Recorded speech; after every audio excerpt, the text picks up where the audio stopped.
राजीव रंजन हमारे साथ जुड़े हुए। राजीव जी, क्या ऐसा है कि हम पॉलिटिकली मुकाबला नहीं कर पा रहा अगर विपक्ष तो प्रधानमंत्री के ऊपर इस तरह की बयानबाजी? ये फ्रस्ट्रेशन है, राजनीति है, ये क्या है? मुझे ऐसा लगता है ये एक प्रतिस्पर्धा है, कौन किसको कब गालियां देता है और उसके जस्टिफिकेशन के लिए फिर दूसरी पार्टी के नेताओं के बयान को कोट किया जाता है।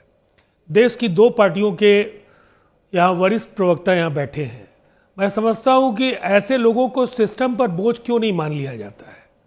इन लोगों के खिलाफ कठोरतम कार्रवाई करके आप क्यों नहीं लोकतंत्र को शर्मसार करने वाले लोगों को ये आप संदेश देते हैं कि ऐसी गलतियां करेंगे तो इसके कठोरतम नतीजे निकलेंगे। सुबोध कांत सहाय जी या जो शेख हुसैन जिनका जिक्र मैं देख रहा हूँ, या एक कोई मिस्टर अंसारी हैं झारखंड में, या नुपुर शर्मा, या इसके पहले प्रज्ञा ठाकुर से लेकर के तमाम जिलों के बयान आए हैं। और मैं इस फहरिस्त को और लंबी नहीं करना चाहता हूँ। ये सुधांशु जी एक विद्वान प्रवक्ता हैं, वो जानते होंगे ये फहरिस्त बहुत लंबी है। जब भी आपका कोई विरोध करे तो उसकी मर्यादा की एक कोई लक्ष्मण रेखा है या नहीं है। मैं मानता हूं कि जो बातें सुबोध कांत सहाय ने कही है, कांग्रेस पार्टी को केवल किनारा नहीं करना चाहिए, बहुत ही कठोर संदेश देना चाहिए। लेकिन ये साहस भारतीय जनता पार्टी समेत अनेक राजनीतिक दल जिनके नेताओं को बदजुबानी के कई बार पुरस्कार मिल चुके हैं, उससे क्या संदेश आप देते हैं? जी, हम लोग यहाँ बैठे हैं कि अगर किसी ने गलती की तो इसे स्वीकार करने में एतराज क्या है? किसी भी नेता ने, चाहे उसका कद क्या है, एक तरफ आर्मी सेना के तीनों प्रमुखों ने काफी विस्तार के साथ प्रेस कॉन्फ्रेंस के जरिए अग्निवीरों को लेकर के सरकार की योजना के सकारात्मक पहलुओं पर विचार डाला, लेकिन कैलाश विजयवर्गीय जी का बयान क्या जिक्र के लायक नहीं है? उन्होंने क्या कहा कि सिक्योरिटी गार्ड में इनको प्राथमिकता दे देंगे भारतीय जनता पार्टी के दफ्तर में। तो आप विपक्ष के नेताओं को क्या कहेंगे?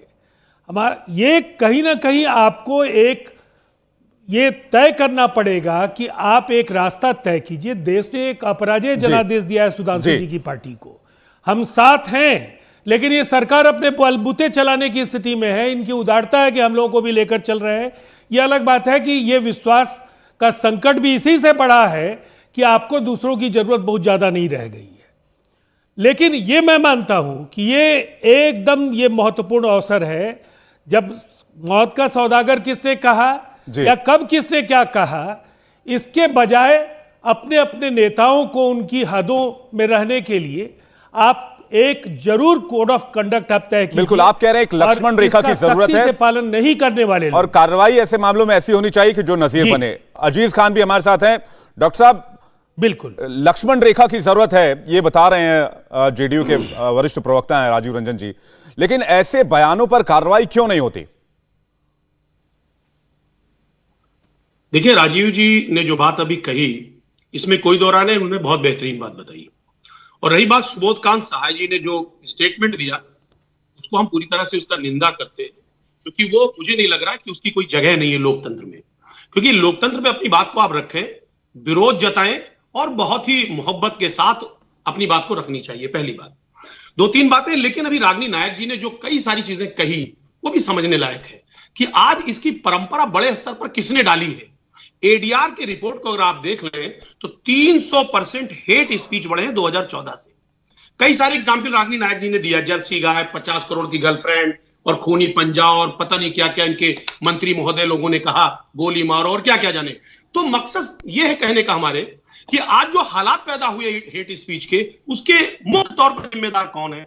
रही बात अभी उसमें नुपुर शर्मा की इशू आया, अभी सुधांशु जी ने कहा साहब कार्रवाई किया। मैं नहीं समझ पा रहा हूं कि आखिर कार्रवाई इनके ऊपर क्या किया गया।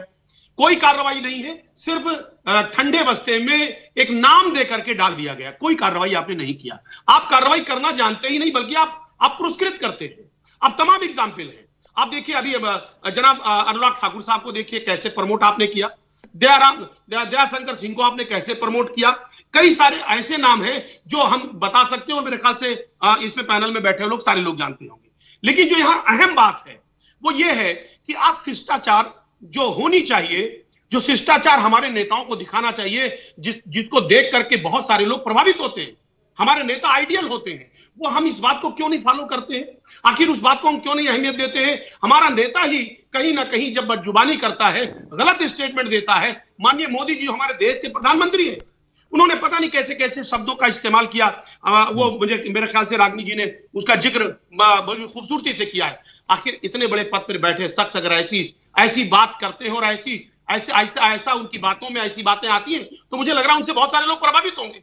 दूसरी बात, अभी जो ये बातें इतनी निकल करके आई, आखिर ये आई क्यों? जो एक अग्निवीर का मसला चल रहा है, आज उनके सपनों से खेला जा रहा है। कहीं ना कहीं उन्हें जो उनके मन में एक पीड़ा रही है उनको सुना नहीं जा रहा है।